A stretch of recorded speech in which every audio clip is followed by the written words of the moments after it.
Take comfort, madame. Your son is safe and sound.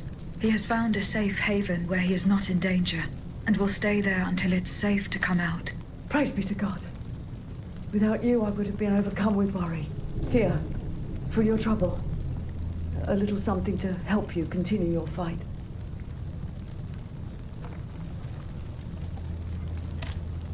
Thank you again, ma chère. And may fortune guide your footsteps.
Can I help you, Aegis?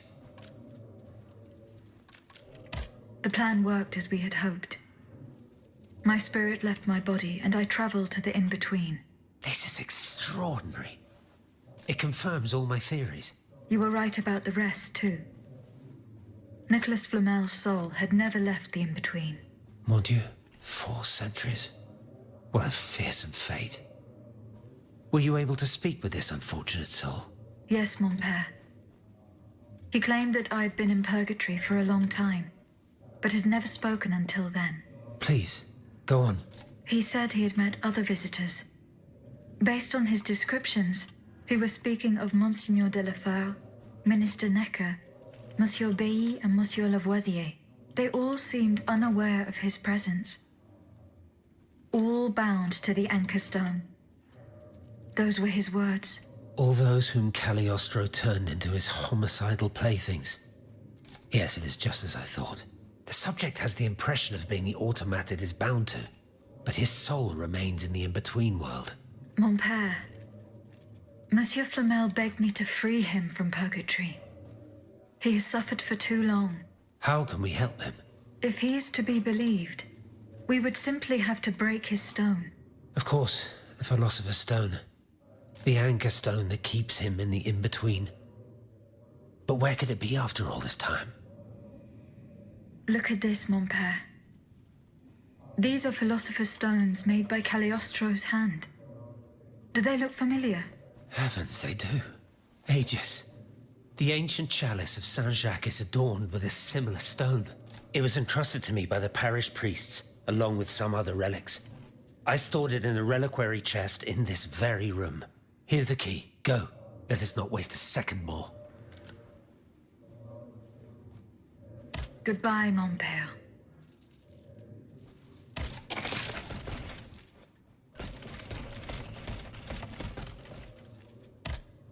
Monsieur le Marquis.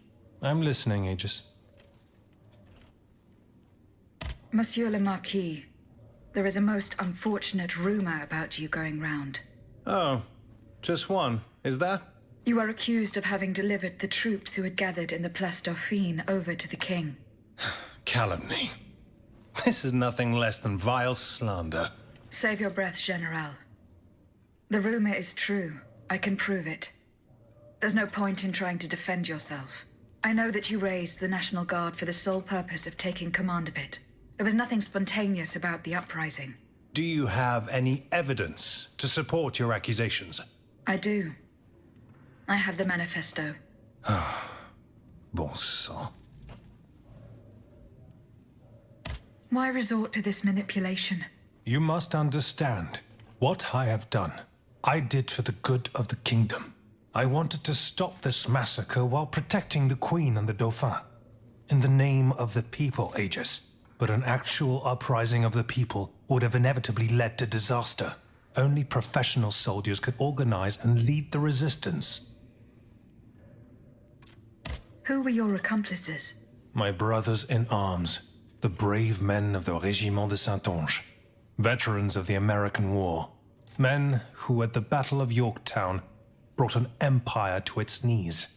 Alas, we gravely underestimated the enemy's forces. We thought we would face an infantry supported by a handful of machines, but an entire army of automats. It was unthinkable. Some accuse you of harboring a lust for power. The circumstances were to your advantage. These aspersions are all too familiar to me. But tell me, if I wanted the crown for myself, why did I not take it when I returned from America? When I had seasoned troops at my command and the people sang my praises with one voice? No, that makes no sense. Though I readily admit that I do believe I am worthy of fulfilling an important role for the Queen after her son is crowned. Lieutenant General of the Kingdom, for example. Or even, if circumstance requires, the Regent. Voila. Now you know everything. I haven't left anything out. However, this truth, if it were made public, would play right into my enemy's hands. So I ask you not to reveal anything I've just told you, and to give me the manifesto. C'est entendu, General. Here. Aegis, by doing this, you're not saving my honor. You're saving the future of the entire kingdom. Oh, and one more thing. Can you tell me where I can find my detractor? The one who told you the rumors about me? I cannot tell you anything, General. Oh, no matter. I will not let this serpent continue to vilify me. I shall get redress for these aspersions in the end. Do as you wish, General de Lafayette. Goodbye, Monsieur le Marquis.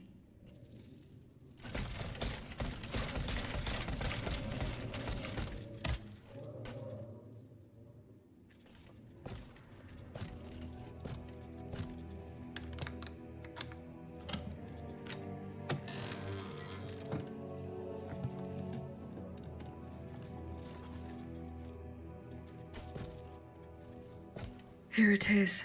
4 centuries, Aegis. 4 centuries. No mind can begin to comprehend what this poor man has suffered. Is this the fate that awaits us? An eternity of silence and solitude? Purgatory is just a stop on the journey, Monseigneur. Oh, I would give anything to believe it again. Monsieur Flamel, the time has come to set you free.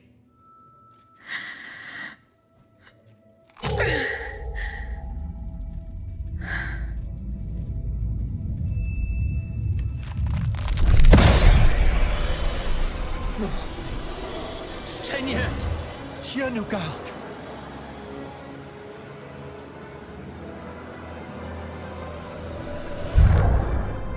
Oh!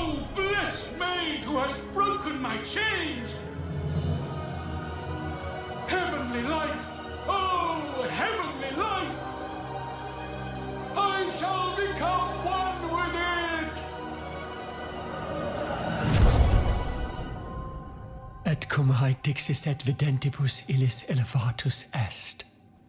And when he had spoken these things, while they beheld, he was taken up. Hallelujah! Purgatory is not the end. Do you know what that means, Abbot? Before I say anything, I would like to take the time to consider the phenomenon we have just witnessed with a clear head. You are mistaken. What we have just seen and heard makes us new apostles. From this day on, I will live only to share the good news of this divine manifestation.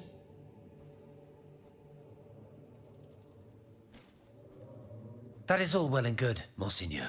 Alas, I will not be able to join your apostolate, for there is no mission more vital than the one we are undertaking. At a moment when the tyrant aims to annihilate his subjects, I have a duty to put deeds before prayer.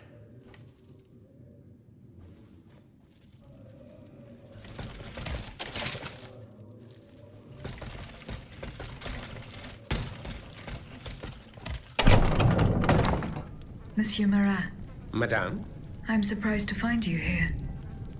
Did you follow me? didn't you know?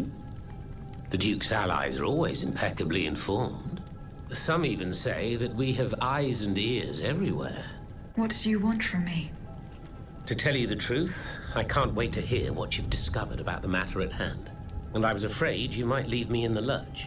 You can never be too cautious these days. That's why I decided it would be better for me to come to you.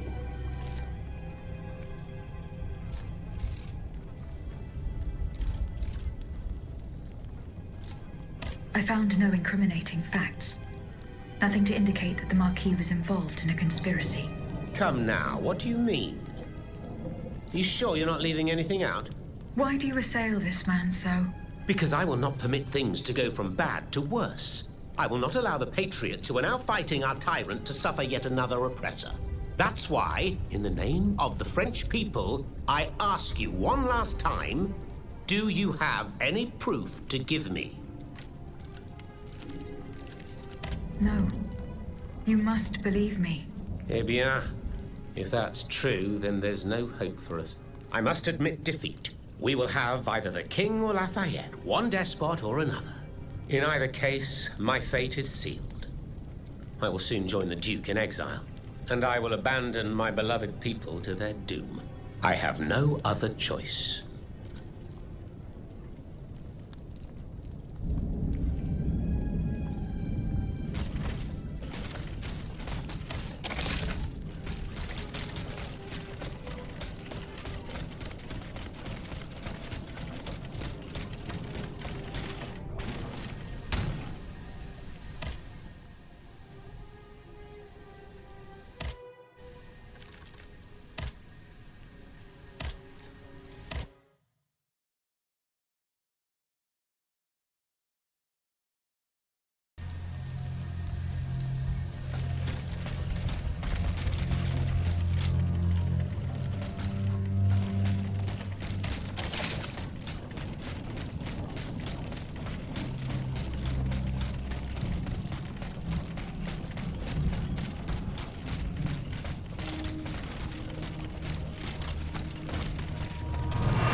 Behind you! Look out! Look out behind you!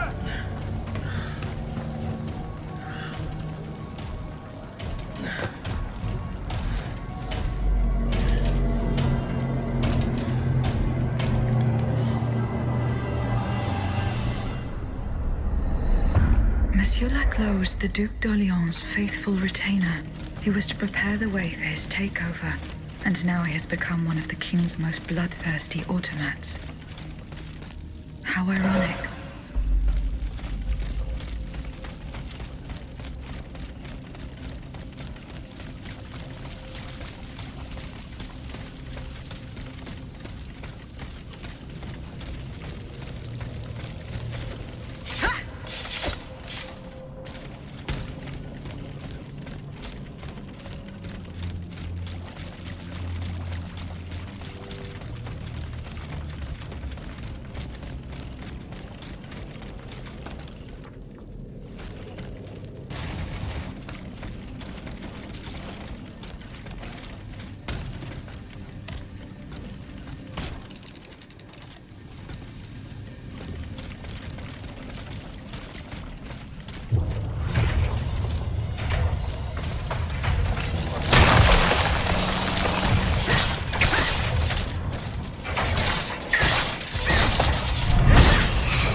Laclos, you're alive. Platoon. Ready. Fire! Fire at will! Oh, Senor. We can't stop them. They're upon us. Fixed bayonets. Fixed bayonets! The fighting has stopped. It's over. Voyez? The Huntress Diana appeared to us. She's the one who saved you. But the troops... Where are the troops? You are the only survivor, Laclos. No. No. We were so close. But those machines... An entire battalion would have been unable to defeat them. We were forced to retreat. Chased into these tunnels by the automats. It was madness to attempt an attack on the Bastille. You're wrong. I'm a military man. It was a bold maneuver, but it was a calculated risk. After all, that old fortress is a pile of stones with no buffers, curtain walls, or bastions. As for its garrison, our agents were certain. Only a handful of veterans should have been there. A single charge should have sufficed to disperse them. But the king made other arrangements. He increased the fortress's defenses and placed a swarm of automats at the service of a terrible machine. Why did you launch this attack? 3 of our companions were held captive in the fortress. Our best agents. Agents? Spies, if you prefer.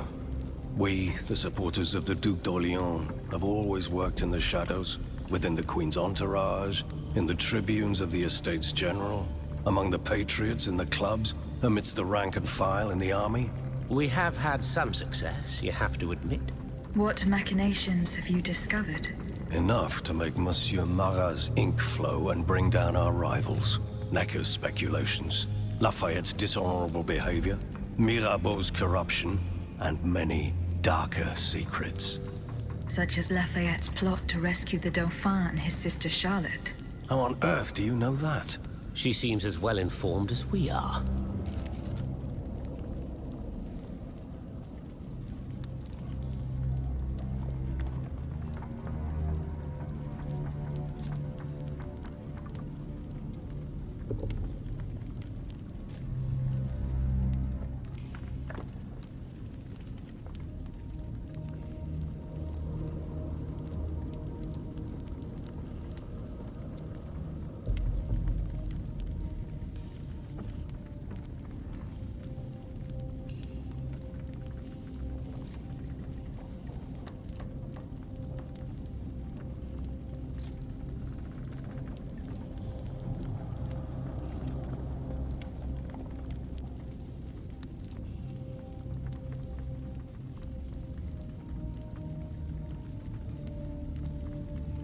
Once again, the king has won. That won't always be the case. But right now I have something urgent I must do. Tell me about this machine that guards the Bastille. We were prepared to face an enemy, not an executioner. That thing, half butcher's block, half stocks, was designed to make heads roll. Who captured you, monsieur?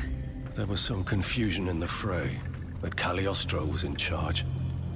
He was the one who ordered me to be shut up in that coffin. Then I was thrown into that awful place where I lost consciousness. After that, everything is a series of blurred visions with a voice that ordered me to kill again and again. I intend to enter the Bastille and free Monsieur de Vaucanson. For what possible reason, mon Dieu? She claims that he's the only one who can stop the machines. Indeed, it's possible. In that case, if you're ready to face the abomination that blocked my path and slaughtered my lieutenants, then don't waste a second. Let's not stay here much longer, Marat. Let's head back to our burrow. There's still some wine left, n'est-ce pas? More than enough, Leclos. More than enough. Wonderful. We'll drink to our broken dreams until this finally comes to an end.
Monsieur Laclos.